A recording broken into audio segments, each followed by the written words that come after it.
Hello to all Cinemaster lovers. Hope you enjoy watching. Let's get started. The last thing we saw was Simba fighting his uncle, Scar, and managing to defeat him by throwing him off the cliff. Simba then married Nala, and they had a little cub named Kiara. Now, years later, we see Simba addressing the animals, announcing that he and Nala are expecting another child. At the same time, Nala is waiting for Simba in a distant place to give birth to their second baby. Simba expresses his happiness about the jungle and all the animals being safe, as that was his father's dream. Afterward, Simba meets Timon and Pumbaa and asks them to protect his daughter, Kiara, while he goes to Nala. He also requests that they not scare Kiara or tell her any stories. At first, Timon and Pumbaa refuse because they don't enjoy babysitting, but Simba insists, saying they are the two he trusts most. Simba then meets Kiara, who is scared of an approaching storm and asks him to stay with her. He reassures her, telling her not to be afraid, promising he won't be long, and leaves.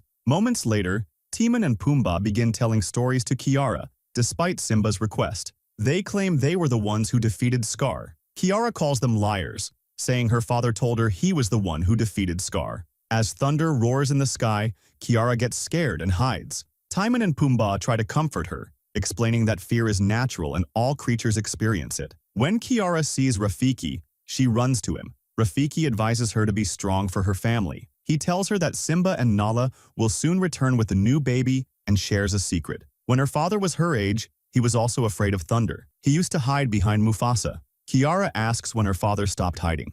Rafiki recounts how Mufasa took Simba to the top of the rock and taught him to stand beside him and roar into the wind. Over time, Simba kept roaring until he no longer felt afraid. Kiara says she could never be as brave as her father. Rafiki then begins telling her an old story about Mufasa when he was a young cub. Mufasa was with his parents in a very dry land with no water or trees. His parents told him that beyond the mountains lay a land called Milili. Mufasa's father asked him to close his eyes and imagine the land as green, full of water, and teeming with life. Excited, Mufasa closed his eyes and envisioned the land as fertile, with trees and animals living peacefully. Later, as Mufasa and his parents journeyed to Milili, rain suddenly began to pour. The animals celebrated, rushing to the river, and Mufasa joined in, playing in the water. But the joyous moment turned into a disaster as the heavy rain caused a flood in the river. The animals panicked and fled. Mufasa's father jumped into the water to save him, struggling against the current. Eventually, he managed to grab Mufasa and lift him onto a rock, instructing him to go to his mother. Mufasa hesitated, scared of falling among the rocks, but mustered his courage and decided to jump. However, a large elephant hit the rocks, causing Mufasa to fall into the water. The current carried him far away. After some time, Mufasa found a piece of wood, climbed onto it, and managed to keep his head above water. Looking around, he realized he was lost and called out for his parents, but they were nowhere to be found. He sat sadly as the water carried him further away. Suddenly, a young cub resembling Mufasa appeared. The cub introduced himself as Taka and warned Mufasa of an approaching predator. Mufasa noticed crocodiles nearing him and ran toward the shore with all his might. Taka grabbed him with his claws, trying to pull him up. At that moment, Taka's mother appeared, scaring the crocodiles away. Taka managed to pull Mufasa out of the water. Taka's mother scolded him for wandering off alone. Taka explained that he saw Mufasa in the water and decided to save him. She told Taka he was lucky the crocodiles were small and afraid to fight. She then said, "Let's leave this place." Taka replied, "I don't want to leave without Mufasa. I want him to come with us." But his mother refused, reminding him of his father's advice not to bring strangers along. Mufasa explained that he wasn't a stray, but had gotten lost due to a flood while his family tried to save him. Feeling sorry for him, Taka's mother agreed to let him come along. They arrived at the Lion Pride and met the king, Taka's father, Kabasi. Kabasi didn't like the idea of a strange cub joining them, reminding Taka of his warning not to interact with strangers. Kabasi said he had heard many stories about animals killing anyone in their path. Taka's mother defended Mufasa, saying he was just a cub and couldn't harm anyone. Mufasa introduced himself to Kabasi, who told him, "Do you know what your name means? It means king, and there is no king here but me. Leave now, or I'll eat you." Mufasa replied, "You won't catch me because I'm very fast." Kabasi then challenged Taka to race Mufasa to the tree and back. "If Taka wins, I'll eat Mufasa in one bite," Kabasi said. Taka's mother intervened, suggesting that if Mufasa won, he could stay with them. Kabasi agreed, and the race began. Kabasi tried to sabotage Mufasa, wanting his son to win. Taka's mother disapproved of her husband's actions, saying that if he wanted their son to be the future king, he needed to earn it. Mufasa ran with all his might to catch up to Taka. He slipped into the water, recalling his previous near-drowning experience. Gathering his strength and confidence, he continued and reached the tree before Taka. Mufasa jumped off the tree to return but fell into the water. Taka helped him out, realizing that Mufasa couldn't swim. They continued the race together, and Taka confessed that he had always wanted a brother. Mufasa was surprised by Taka's words. In the end, Mufasa won the race. Kabasi became furious, scolding his son for losing to a stray cub. He told Taka's mother to raise Mufasa among the females. Taka's mother praised her son, telling him he did great. Taka was happy that Mufasa would stay with them. They played and grew up together like real brothers. One day, they scared the lions while they were sleeping, waking them up. One lion complained to Kabasi, saying, "Your kids keep playing pranks on us." Kabasi sternly replied, "Mufasa is not my son, and he is not allowed here. You two will never be siblings." Mufasa is ordered to return to the women, and he gets upset and leaves. Taka tells his father, "I love Mufasa and want him with me." Abasi tells him, "One day, Mufasa will betray you, so you must be cautious so no one takes advantage of you." Taka doesn't like his father's words, while Ishi trains Mufasa and asks him to close his eyes and tell her what he hears and feels. Mufasa becomes highly skilled in hearing and sensing, and he tells her, "I see a herd of gazelles heading to the lake, and I knew they were gazelles from their slow movements." She tells him, "The skills you possess are unmatched by any other animal." Mufasa says to her, "I miss the warmth of my family." Ishi tells him, "Your parents are surely out there. We need to search for them again."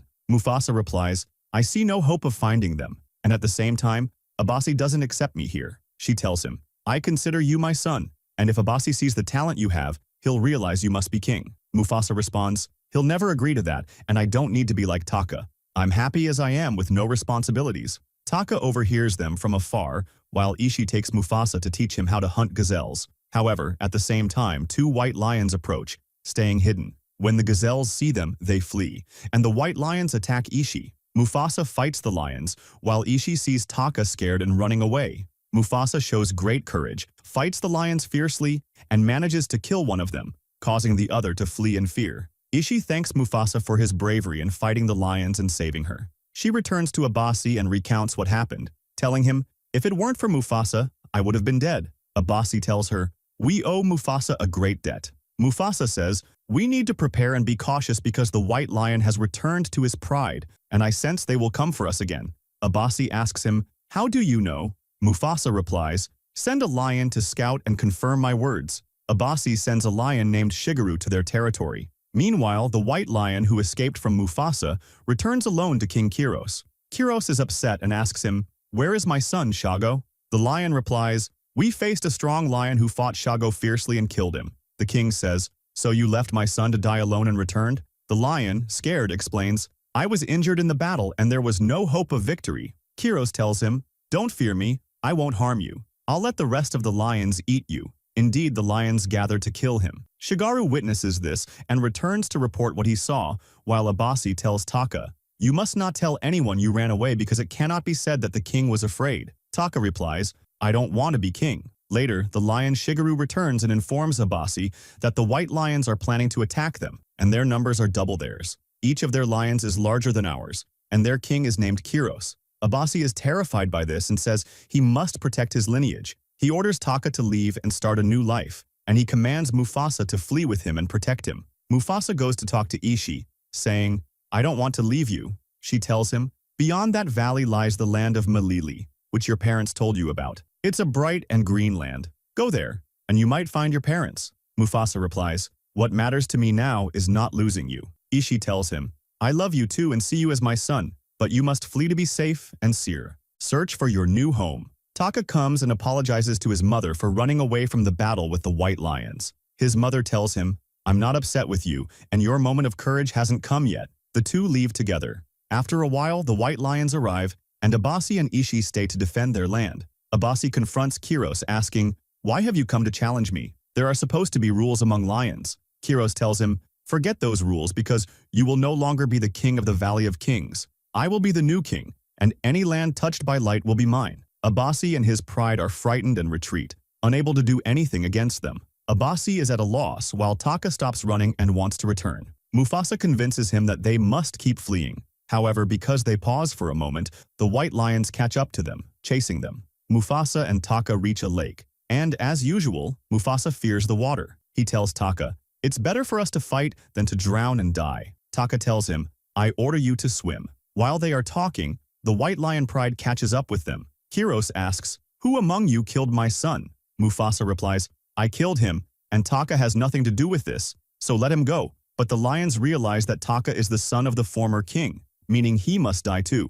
Mufasa and Taka are terrified and run, but unfortunately, they reach the end of the path. Mufasa sees no other option but to fight, but Taka pulls him, and they fall off the cliff into the water. They grab onto a tree branch and are happy they survived. However, a white lion jumps after them. When they see him, they are scared and try to climb the tree, but it breaks, and they are swept away by the water current. The white lion cannot reach them. The white lions say, "They won't be able to escape us and we'll find them wherever they are." The two lions walk together, safe, and continue their journey to Melili. Mufasa thanks Taka for saving him and pushing him toward the waterfall. Taka tells him, "This isn't the first time I've saved you." As they walk, they sense someone with them. Mufasa recognizes by the scent that it's a female and asks her to reveal herself. She appears and tells them, "I've been following you all night because you're the only lions I've seen in a long time since the white lions attacked my pride and took over our land." Taka introduces himself and invites her to join them since she's alone. A bird named Zazu appears, saying, "She's not alone." The lioness, named Sarabi, tells them, "The good thing about Zazu is that he flies, so I use him to scout any area I want." Mufasa tells her, "We were heading to Melili." Sarabi replies, "Melili is a legend and doesn't exist. What's important for us now is food." Zazu hears noise from the monkeys in the trees, so the lions set off to search for their prey. In the tree, there's a baboon named Rafiki. We learn that Rafiki's tribe rejected him because of his illogical dreams, seeing him as a curse. Rafiki is upset and decides to leave and search for his family. He climbs down the tree, and the three lions want to eat him, but he isn't afraid of them, saying, "If you kill me, you won't know the location of Melili." They are surprised and decide to keep him alive so he can lead them there. Rafiki tells Mufasa, "I had a dream where you and I were in Melili, and my brother was waiting for me there." At night, Mufasa dreams of being in Melili, and Ishi tells him, "You are heading to Melili." The next morning, they continue their journey. Rafiki tells Mufasa, "There are two paths we can take. Choose one." Mufasa recalls Ishi's words when she said, "Follow the light and cross the deep valley." So Mufasa decides to take the lower path, but Sarabi is not convinced and says, "I won't follow your illusions." Mufasa tells her, "If we climb the mountain, we'll leave the palace behind because the lions are still chasing us, and I feel they are getting closer. Close your eyes, focus, and tell me what you see." Sarabi focuses and indeed sees the lions searching for them, so she agrees, and they descend to cross the valley. Meanwhile, the white lions catch their scent and follow them. They realize that a lioness and a monkey have joined them. Taka tells Mufasa, "I want you to help me talk to Sarabi because I admire her. You've spent your life around women, so you know how to talk to them." Mufasa advises him, "Be yourself and talk, but act confident and slightly uninterested. Talk to her about the beauty of the flowers in her valley. Most importantly, listen carefully when she speaks." Taka follows this advice and approaches her, saying, "You smell like flowers." She is flattered by his words because her valley was full of flowers.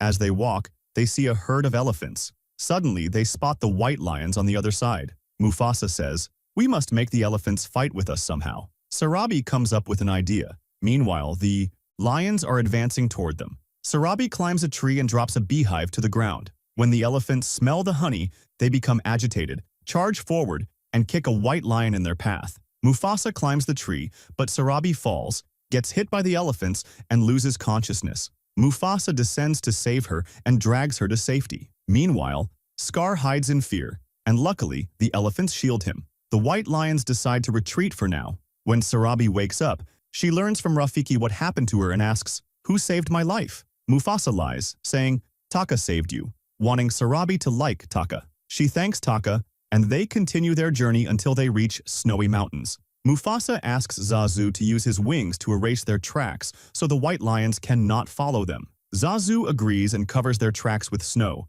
successfully confusing the white lions. Zazu observes them from above, sees their confusion, and delivers the good news to Mufasa. Sarabi thanks Mufasa for his idea. Scar, seeing them talk, becomes jealous. At night, Mufasa tells Sarabi, "We need to eat something. I smell an animal coming from that hideout."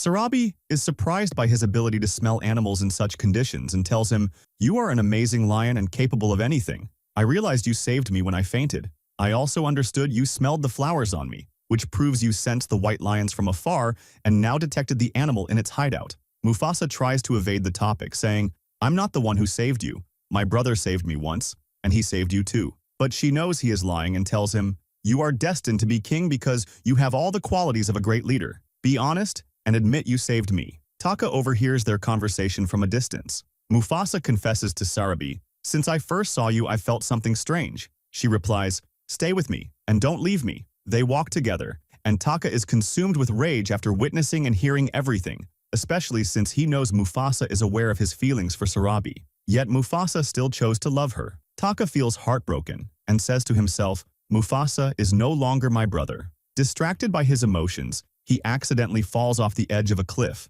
When he regains consciousness, he sees the white lions in the distance and decides to approach them. They are surprised by his arrival. Taka tells them, "I will help you defeat Mufasa because he killed your son, Kiros, erased his tracks, and led you here. I propose a deal. I'll lead you to Mufasa and Malili. Mufasa and the monkey with him know the way to Malili. Once we arrive, you can take your revenge on Mufasa." Kiros asks, "Why betray Mufasa?" Taka replies, "Because of Mufasa, my father died. If he hadn't killed your son, none of this would have happened." Kiros is convinced and agrees to the alliance. Taka bows to Kiros. The next morning, Taka returns to the group and they ask him, "Where were you?" Taka lies, saying, "I was trying to hunt but failed. My sense of smell isn't as sharp as Mufasa's." Later, Rafiki leads the group to continue their journey. Taka leaves marks behind so the white lions can track their route. After hours of travel, they finally arrive at a beautiful land with trees and water. This is Malili. It turns out to be real,